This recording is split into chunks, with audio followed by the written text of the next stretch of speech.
Thank you for joining us for the Miami Valley Salute to Veterans. I'm Cindy LaPointe-Dafler, a volunteer host for the Miami Valley Communications Council. My husband was killed in Vietnam in 1969 and was posthumously awarded the Medal of Honor. Why am I host for this? I love being around our veterans, talking with them, hearing their stories and thoughts.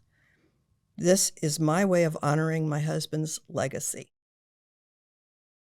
We hope that hearing these memories from the veterans of our community will help us all better understand the dedication of those who served. Today we're talking with Jerry Ferris of Washington Township, right? Actually, Springboro. A combat Marine veteran who served from 1967 to 1975. Thank you. Thank you for being here with us. Oh, it's today, my pleasure, Jerry. Cindy. My pleasure. When you went into the military, why did you choose Marines? Well, it was one of these things. My dad served in World War II in the Navy. And when he got out of the Navy, he joined the Army. And he served in Korea as a first lieutenant. And when he got home, things were a lot better for him, relative to if you try to put that up against Vietnam.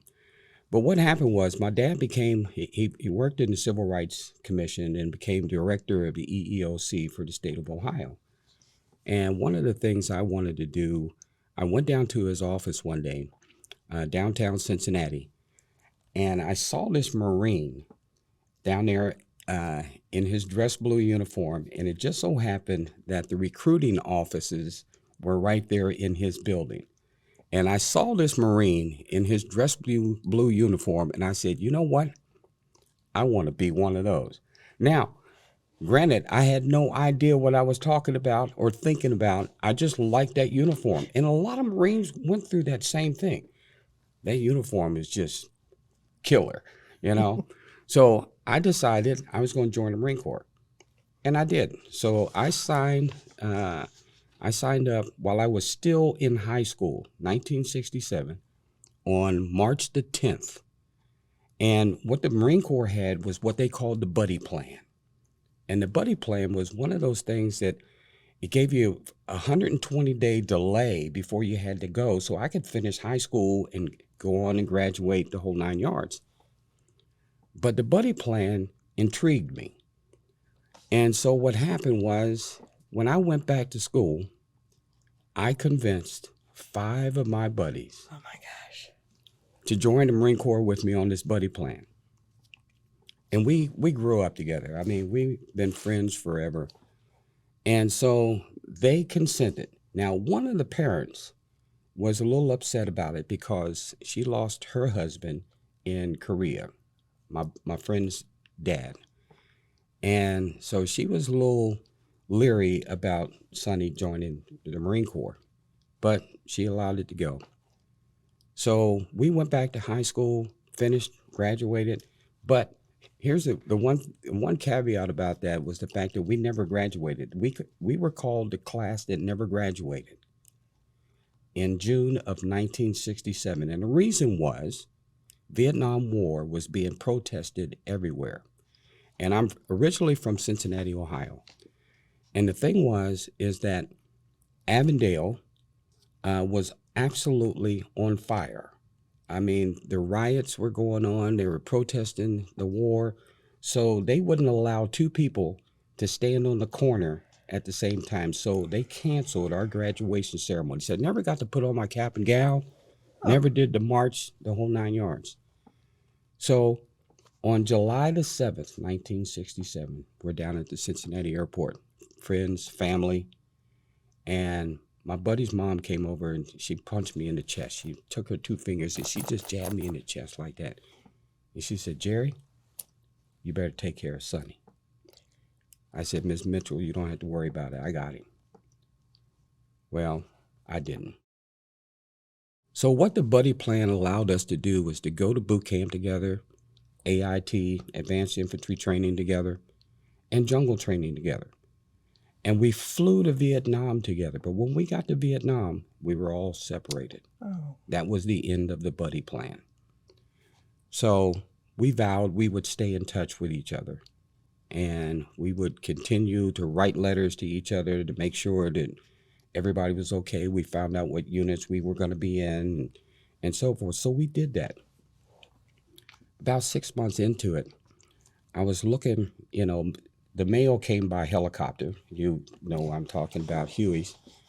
And it's because it was so late getting to us because they had to find out where we were because we were all over the place. Mm-hmm. And I was in the 1st Marine Division, Lima Company, 3rd Battalion, 5th Marines. And my MOS was 0311. That's a grunt, infantry. That being said, in some of the battles that we were in were absolutely terrible. I was in the Battle of Way City during the Tet Offensive. And I got shot the first time. I got shot in the neck. Oh, God. So they medevaced me out, came back, got well, came back. I went back to Vietnam. As I started to get my mail, I was getting mail from all of my other buddies, except for one. And I said, hey, I'm wondering why I'm not getting anything from Sonny. So I wrote my mom a letter. I said, Mom, I want you to do me a favor. Go down to Mrs. Mitchell's house. Find out where Sonny is, because he may have been transferred into a different unit. So it took her about another month to get a letter to me. And in that letter, she included his obituary. He was killed in action, small arms fire, and he was the first one. Long story short, in that first 13 months, I was wounded again the second time.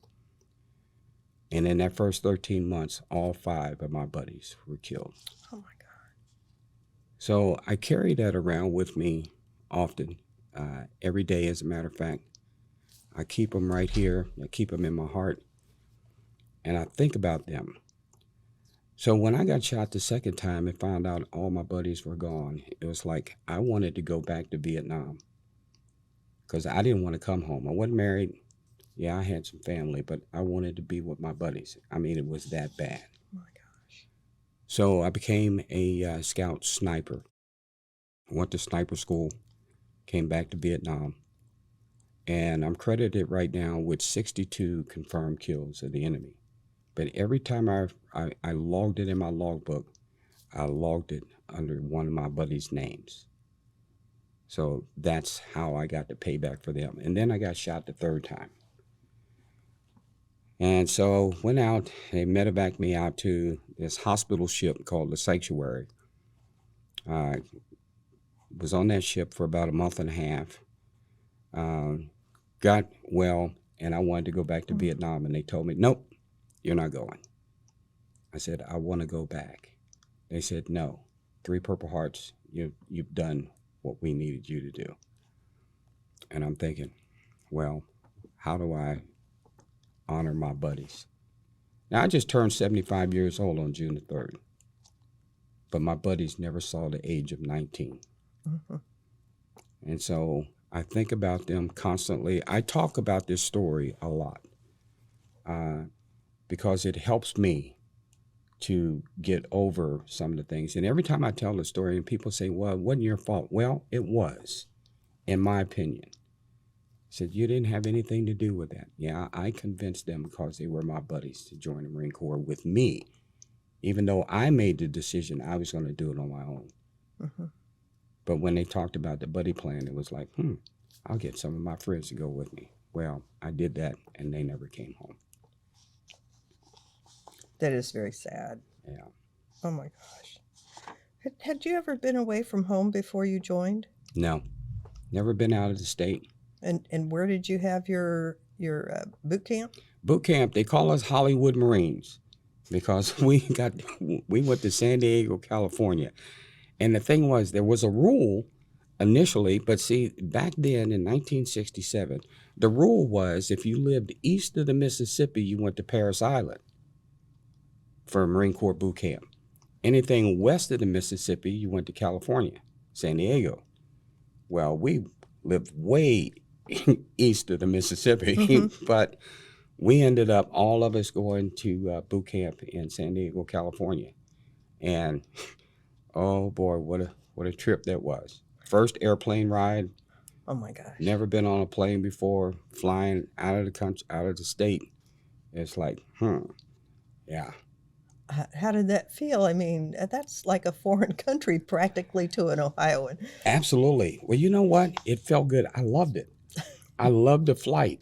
It was one of those things that even as a kid, I used to build model airplanes and stuff. So it was like being on an airplane for the first time was like, yeah. But my buddies were like, Jerry, what'd you get us into? so, so I'm going through all of this. And the thing about it is, I told you my dad was in the service. He was the director of the EEOC, and his office was downtown. Well, when we got to San Diego, when we left, they gave me the whole packet of the orders, for all of us that were traveling. So everybody relied on me that once we got to San Diego, I was going to take them where we needed to go. Well, I didn't know where we were going.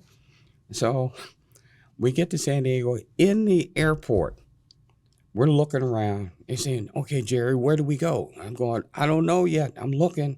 And I see this guy, a Marine, in his dress blue pants, but he has on a khaki shirt, and he's got this, we call them Smokey Bear hats. Okay, that Smokey Bear cover. I said, that's where we go. We got to go down there. So, and I looked at his rank because I was studying all this stuff, and he was a sergeant. So I went up there, and I said, come on, guys, this is where we're going. We get down there, and he's standing behind this podium because he knew he was waiting on new recruits. I walked up to the podium. I said, had that packet. I slammed it on this podium. I said, Sarge, we're here. Oh, why did I do that? We learned right then that you don't speak, you don't say anything, you don't hardly breathe unless the Marine Corps drill instructor tells you to. And it was like, oh, God. And then my buddies were looking at me, you really did it this time, Jerry. Look at that. And they had these yellow footprints painted on the concrete, on the ground, that were in the what we call the attention position. And we all had to find a pair of those footprints. And we stood there sweating, scared, shaking. It's like, I've done it now. So boot camp was hell, to say the least. Yeah. Oh, what did your parents think about you being so far away? Well, my mom, she was worried about me. I mean, she cried at the airport. Oh. My dad was, having served in the service, and I had uncles who all served. And I wanted to serve as well. But it was just because of that uniform that I wanted to be a Marine. I paid the price. You did. But I tell you what, I am so proud to have been an active duty Marine, and now I do a lot on the outside. So, but yeah, combat Marine, 3 Purple Hearts. I always tell people, you know what, I missed that class on ducking. Sounds like it. Yeah. Where did you take your advanced training? Is that Advanced training was at Camp Pendleton. AIT training was at Camp Pendleton, also in California. okay? So we stayed in California until we flew off to Vietnam. Now, where in California was that? That's right there. It's near Los Angeles. Okay, Yeah. so very little north. Yeah. Very little north. Yeah. Okay. Yeah. Big base. And what was your specialty? What was your MOS? The MOS, well, we were all 0311s. Okay. We were all grunts. And so we were learning jungle tactics. We were combat maneuvers, how to set up an ambush, how to do this. It was really preparing to go to war. Okay. If you're just joining us, this is Miami Valley Communications Council Salute to Veterans podcast, and I'm your host, Cindy LaPointe-Dafler. Today we're talking with Jerry Ferris, a Marine. What was the best part of your training? The best part was learning to fire a rifle. My dad was a police officer too, so that was one thing that kind of helped me. He was a police officer, and he wouldn't allow me around a gun or any kinds of weapons, not even a BB gun. It was like, being a police officer in Cincinnati and one of the few African Americans that were on the police force back then too as well. So he taught me a little bit of a lesson, because a lot of my friends and associates that we had BB guns, BB rifles, and so forth, and they shoot people's windows, and maybe not on purpose, but semi on purpose, and trying to do this. So my dad confiscated several BB guns from kids in the park as a police officer, and he brought one home. And I got to tell you this story. We were at home. He says, "Son, come here. I want to teach you something." And I said, "What, Pops?" He said, "Come here. I'm going to show you something." So he took me outside in the back and told me to stand in front of the garage door. And he said, "Turn around." And I said, "What?" He said, "Turn around, face the garage. Now take your jacket and put it up over your head." And I said, "Okay." And he shot me in the back with that BB gun. And he says, "I wanted you to feel what that was like, so that if you ever get your hands on a BB gun or a pellet gun or anything and you point that at somebody, it's going to do some damage. So I want you to understand what that's all about." I said, "Yes, sir. I got it." Good lesson. I got it. Great lesson. I've taught my grandkids the same thing. Good. So you hadn't handled a gun before? No, never. Well, how did that work out for you? It was fantastic, because it was one of those things that once I got that rifle in my hand, we learned on the M14, which is a 308 semi-automatic rifle. And I tell you what, it's powerful. And as a Marine, we had to qualify at 500 yards with iron sights. There was no scopes on these. There was no scopes whatsoever. So you had to shoot, expert is what I've got, at 500 yards with iron sights. And people that are listening to this that know what I'm talking about will say, "Man, that's something." Yeah. So, but that was the first time I ever picked up a weapon and fired it, and it was like it became home for me. Ultimately, I ended up becoming a scout sniper. So right. So what was the worst part of your training, basic or rather boot camp or advanced? Every morning, 5 o'clock in the morning, they would come into the barracks and throw the cans around, the trash cans, to wake you up. You got up, you got dressed, you put on your skivvies, your utilities, because you only had on your skivvies then, your boots, T-shirt, and it was 3-mile run every morning. And it was like, oh my goodness. And we even before we left, with the 6 of us, my 5 buddies and I, we started doing boot camp at home, thinking about, we're gonna be macho men and so forth. Nah, didn't work. No matter how much we ran at home, it wasn't enough. So you were in for a surprise. Yeah. Oh, absolutely. And it was like in the morning, it was up. And then we were in training. Sometimes we'd sit in the hot sun listening to an instructor. We had to learn, some of the mundane things, we used to call it mundane. You had to learn how to fold your clothes and put them on the bunk. They had bunk inspections. That's what they called the inspection. And it was like you had to fold them a certain way, and you had this little rubber stamp that had your name, your last name on it. Everybody went by last names. Sure. So you had to stamp them perfect. No ink extra anywhere. You stamp that pad, put it on there, and they had to be folded and assembled on your bunk. The drill instructor will come in and look at it, and if there was one thing out of place, one thing, like this wasn't folded tight enough, or the bunk, they literally bounced quarters off of the bunk beds. And if it didn't happen, he'd tear your bunk apart, throw it down, and everybody had to pay for that. Everybody had to remake their bunk? Everybody had to do PT, and we had this one thing called the squat thrust. It's a 4-point movement to be one. And we had to do 100 of those.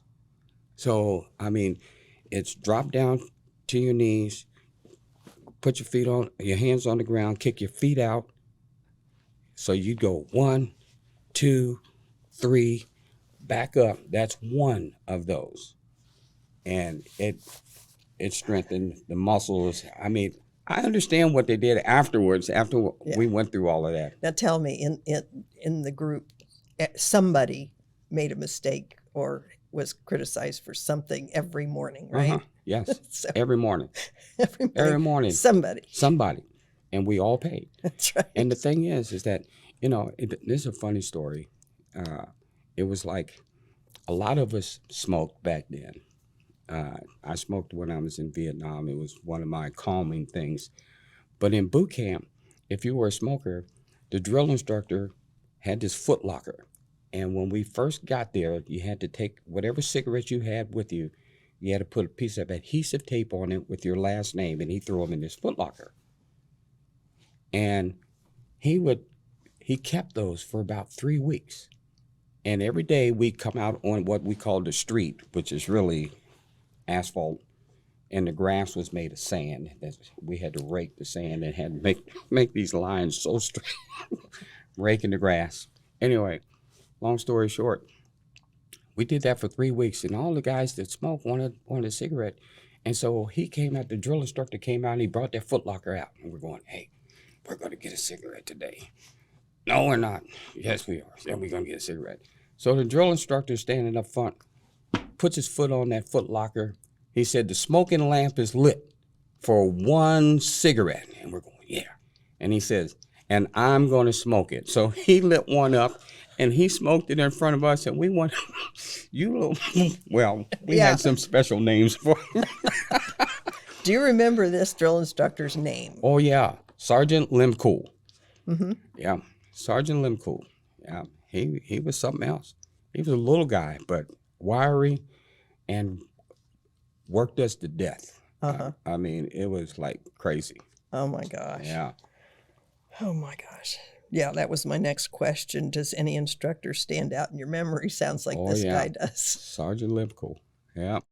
Well, how about you didn't have him in advanced training, obviously. You moved on. Oh, yeah. In advanced training, well, Sergeant Limcool was in, but Sergeant Mac Johnson in advanced training, and what we were doing was learning. We had to become sharpshooters. Mm-hmm.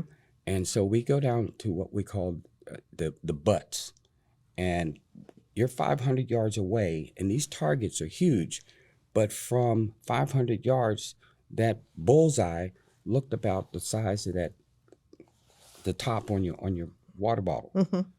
And so the guys that were down in the butts had to score the targets. So they were on rails, and after they would shoot, they would radio down and say, okay, mark the targets, and they'd pull them down, and they'd put these little markers on them, and they would have this thing called the bullseye, and it was a white disc on a stick that they would put the target up, and they would put it up there because you got 10 rounds. And so they would put that up and drop it, and they put it up and drop it to tell you how many bullseyes you got. Now, if you missed the target, we had this thing called Maggie's drawers. Okay. Maggie's drawers were a pair of red panties on a stick, and they would wave it like this, said you missed the target. So we all knew what that was. So, oh my gosh. But it was fun. But being down there and watching the bullets and hearing the bullets hit behind you, and then marking the targets and then going back up there and seeing, understanding what those guys were doing back down there. So we all had to do all of that. Okay. So it was interesting. Maggie's drawers. Oh my gosh. So you qualified with those guns. Yes. You didn't have to learn to drive trucks and such? No. Mm-mm. Okay. All we had to know was how to get on them. Yeah. 6x, we called them, 6x truck. What part of Vietnam were you in? I was in Hue City, Phu Quang Tri, Chu Lai. And I can tell you this now that as a scout sniper, I was in Cambodia. It was a classified back then, but it's been declassified now. Right. Yeah. So you've moved around quite a bit. Yeah. Were you always with the same troops? No, it's just You're two of us. different. Oh, there was just two of you. Yeah. My gosh. Yeah. Just two of us. We go out and scout, report back, troop movements. We take out the enemy. Usually we try and concentrate on officers or people of rank in the NVA, North Vietnamese Army. Mm-hmm. Yeah. But over in Cambodia, what they did is, see, the Ho Chi Minh Trail was bad news for everybody. They even had elephants. They used to use elephants to bring equipment down that trail to come into Vietnam. And, of course, during Tet, back in January of '68, when it was supposed to be a ceasefire, the Viet Cong and the NVA had amassed caches of weapons and ammunition underground. And if you've ever talked to anybody, we had these people we called tunnel rats. Mm-hmm. The small individuals Mm-hmm. would go down into these tunnels, and sometimes you'd get through the first part of the tunnel, and it'd be so tight that you can't see. We'd go down there with a 45 and a flashlight. But then it would open up into a room that you would not believe, that's underground, all dirt. They'd have wood holding up certain parts of it, Mm-hmm. but it was all carved out, and they had these tunnel mazes all underground everywhere. So, Did you have to do that? I did it once, and one of the things that I did in Vietnam, they had these what we call spider holes. Spider holes were camouflage holes in the ground that went into those tunnels. Mm-hmm. But the enemy would use those as we were going on patrol. They would use those, and they would pop up, and their rifles would come out. These would come up. So after I went down in the tunnel once, I told myself, I'm not going down anymore. And that was disobeying an order. But I said, okay, here's what we're going to do. So I took what we call a Willie Peter, white phosphorus grenade, and I'd throw it down in the hole. And when that went off, that white phosphorus and that smoke would come up, and it would also filter up, and you could see the smoke coming up from all these other spider holes. Smart. Yeah. Wow. We fixed them. Yeah. Then we took the M26 grenades down there and said, hey, how about one of these? Want an apple? Yeah. How do you think your combat experience changed you? It made me more aware, especially in today. I'm more observant. I'm more aware. I am more vigilant in my surroundings. Mm-hmm. And because of the situation and the atmosphere in America today, it's difficult to do anything without having the thought of somebody just coming by and shooting you. Mm-hmm. I mean, and when I came home, this story really kind of bugs me, because when I finally was getting discharged from the service, I flew into Kansas City, went to the base there to get my discharge. And at the airport, back then, they didn't have what they called the jet bridges that come out to the airplane. You had to walk down the steps of it. Well, they had protesters out there. And I'm thinking, my goodness. And so I'm going down the stairs, have my bag, and I'm walking toward the terminal, and they had these protesters out on the left-hand side with signs. And this one, I saw a guy throwing something up and down. It was red. And I'm thinking, okay. So I just kept my eyes straight. I'm looking, and I could see all of this action out of the corner of my eye. Just didn't want to make eye contact with you. So the guy throwing this thing up, and then finally I just said, let me take a look. So I just turned just to kind of take a glance, and right then this big tomato hit me in my face. I laid my bag down. I went over to this gentleman. I stood right in front of him and I said, "Is that all you got?" And he smiled. One punch, I knocked him out. Laid him out there on the ground. And then I looked around to everybody else. I said, "You want some of this?" Got my bag, went in, cleaned up. And then we were told when we got home, take your uniforms off, don't wear them because people don't want to talk to you. Yeah. Yeah. Yep. How about humorous or unusual events during your time? Yeah. You had some humorous events? Yeah. One of this, I've had so many. I mean, Vietnam was tough, but Absolutely. we had to make it Mm-hmm. what we needed. You know, we do sea rations and we run out of food and we gather up whatever we had, take the helmets off, take the liner out, take explosive. We take C4 and we take a pinch of it, but we made sure whoever had the blasting caps was far away from us. But we could light it and we could cook our food in our helmets. And we called it a stew. We called it Vietnam stew because it was whatever the guys in the squad had left. We'd put all in a pot and then we'd share it.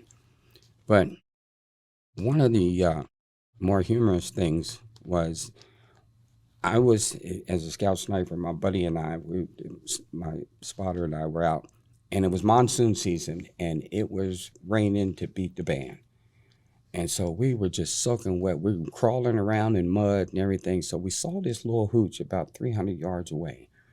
I said, "Here we go. Garcia, we're going over here." So we crawled at 300 yards up, and it had a grass hut. It was just on 4 poles. So we would just wanted to get out of and we had ponchos on and everything. So we get up there and we climb into this thing. We go in there and we get out of the massive rain. And we got in there and it felt like mud on top of mud. Wrong. You know what it was? Water buffalo dung. Up in this hooch? It wasn't a hooch. It was just an overhang that they put up there where they would use it for fertilizer. Mm-hmm. And we had called our chopper for extraction to get out. And we had it all over us. And the barrel of my rifle was full of poop. And so when we got to the helicopter, the crew chief says, "You're not getting on my chopper smelling, looking like that." So we sat on the skids and they took us over and flew us over to this little river. And we had to get in the river and clean off before we could get in the helicopter. Yeah. Oh my God. Crazy. When you ended your service, where did you go? Did you go straight home? Yeah, as a matter of fact, that was after Kansas City when I was on my way home. I got my discharge and I flew into Cincinnati and went home. I was done. Oh, wow. What did you do after that? Oh, hardly anything. At first, I became a security guard for Wackenhut. Was a security guard for them at Continental Can Company. Then I drove a Brinks armored car for a while. Wow. And the military wanted to let me out of the service 3 months early if I had agreed to join a law enforcement agency. Now, my father being a police officer, I said no, and then being a sniper, I was really good at it, and my attitude, my buddies just weighed on me. I said, no, I don't want to be in a law enforcement agency right now because if I have to pull it, I'm pulling the trigger. Mm-hmm. And so I didn't. Yeah. But I ended up getting a great job. Worked at Armco AK Steel Company in Middletown. Mm-hmm. And started in the office. And again, I was one of the few African Americans that worked in the office there. My dad is the one that, through his connection as the director of EEOC, was able to get me this employment there. But I excelled in that organization, became an outside sales rep, and I used to sell steel all over the place. I had covered Pennsylvania, Ohio, Indiana, Illinois, West Virginia, and had a few customers on the West Coast. So I retired from them. Great. And then I went to another place. I've done communications networks, selling, phone systems and routers and you name it. And then I was in the car business. I sold cars. Oh my gosh. And I've done that. But, today what really excites me is the fact of what I do today. Yes, tell us. I'm a Warren County Veteran Service Commissioner. I've been on the board now for 9 years. And all I do now is help veterans. And that's my calling. I think that's why God left me here, to do that and to volunteer for hospice. Like I said, I honor those veterans who are about to pass away. And that's why I'm dressed the way I am today, is because I've got a veteran pinning to do after we finish this. And I honor those veterans for their service. And I do that for them and their families. And when the patient and the veteran is responsive, they can talk veteran to veteran. And a lot of times, the parents, the family, the wives, the grandkids hear stories that they've never heard before, because they can tell it back and forth. Yeah. Do you attend reunions? Because you didn't serve with a lot of people around. We had Lima Company 3rd Battalion, 5th Marines. They have an annual retreat, and it's mostly wherever they decide they want to do it. Now, our numbers have dwindled, Sure. obviously. But I've gone to several of those to see some of the guys that I served with. And, it's ironic. It is ironic that you and I are talking about this today, because yesterday I stopped and had lunch. I was on my way somewhere and I needed to get lunch, so I stopped at a McDonald's. And I saw a guy come in at McDonald's, and he had on this Marine Corps hat and his cover, and I went over and I could see the 3 ribbons that represent Vietnam service. And so I got up and I talked to him, and he came over and sat down with me. So we sat and talked, and we talked about his service. He's also a Purple Heart recipient. And then I asked him, I said, so what years did you serve in Vietnam? He said, I was there 67, 68, he said. I said, I was there 67, 68. I was there doing TED. He said, so was I. And I said, well, who'd you serve with? What division were you in? He says, 1st Marine Division. I said, so was I. I was in the 1st Marine Division. And I said, well, what company? And he said, Lima Company, 3rd Battalion, 5th Marines. Same company. We were there at the same time, and this is the first time I've met him. Oh, my gosh. And so we're talking 55 years. And he lives right up here in off of Dorothy Lane. Oh, my gosh. And I'm thinking, you got to be kidding me. And he's been around. So now I've got all his information. I'm working with him. It's one of those things. And it just makes me feel good that I could help him. But to see him and to meet him for somebody else. Now, that same exact story happened to me after I got home. My son, high school, Springboro High School, playing football. And I had my own photography business on the side. I was a professional photographer. I went to the Ohio Institute of Photography. And the thing is that I just love taking pictures, but I did a lot of the photographs for all of Springboro, for all of the school events. And so I was down on the field, my son's playing, and one of the coaches was down there, and I knew him. His name is John, and currently he's the mayor of Springboro. So what was happening is that I was taking pictures, and I heard another gentleman come over and he says, hey, John, I heard you were a Marine and you served in Vietnam. He said, yeah. And so after that conversation, I went over to him and said, John, I just heard this guy ask you a question about you being a Marine and serving in Vietnam. I said, yeah. I said, well, so am I. I'm a Marine. I served in Vietnam. And we went through that same story, and it was exact. He served in the 1st Marine Division. He served in Lima Company, 3rd Battalion, 5th Marines. He was there 67 to 68. He's got 3 Purple Hearts. Oh, my gosh. We got wounded on the first time on the same day in the same battle. Didn't know each other. That's incredible. Yeah. And he's still the mayor. Still the mayor. And now I'm on so many different boards and committees and so forth because of him. I get him like that. Is there anything you have always wanted to share about your service or veteran experience that you haven't shared? Being a veteran, like I said, is a, how can I put it? It's just fulfilling for me. I am so proud to have served this country. I am so proud to have done what I've done in the Marine Corps.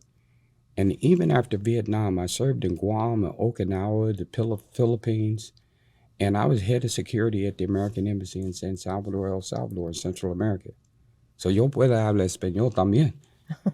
So, and I had to learn to speak Spanish. It was unique. It was interesting. And I tell you what, it really made me who I am today. And the ambassador also wrote letters of commendation for me, for the service that I provided in that country. And they even wrote a document that went to the Foreign Service and to the FBI. And I never did that because I still had that same thing within me about carrying a gun, Sure, and so forth. But now you can't go anywhere without one. pretty much, yeah. Yeah. But I love the service. I love being a veteran, and I love working with our veterans. So you would encourage young people, if they're interested, to go ahead and join the service? Absolutely. We do a thing every year at the high schools, and we sponsor and we help the junior ROTC programs. Mm-hmm. And a lot of them, when they get to their senior year, they have their signing procedure where they have actually enlisted into the active duty services. Wow. And we go and honor them, and we do a ceremony at the schools for all of them. And we award them with certificates. There's a lot of folks that are there, other organizations that come in and do scholarships for those that are going on to universities. But those that are going on to active duty, we do something a little bit special for them. And we give them a Purple Heart. Now, it's not the actual medal because we can't do that, but No. we have this medal that we give them with a certificate, and we give them what we call a challenge coin. Mm-hmm. So, but yeah, I tell you, it's rewarding. It is rewarding. And I've run into so many people, veterans, men and women, who are not aware of the benefits that they have earned from their military service. Mm-hmm. And so those are the ones I really get involved with to kind of help them, show them the way and how to get through the process of getting the benefits and the awards and so forth that they've earned during their service. Wow. Well, thank you so much, Jerry Ferris, for coming in and talking with us, telling us your story. I'm sure there's a lot more you could tell us. Oh, yeah. But we don't have that much time. I understand. I understand. Well, it's my pleasure to be here, and thank you so much for inviting me and asking me to participate. Thank you. I love it.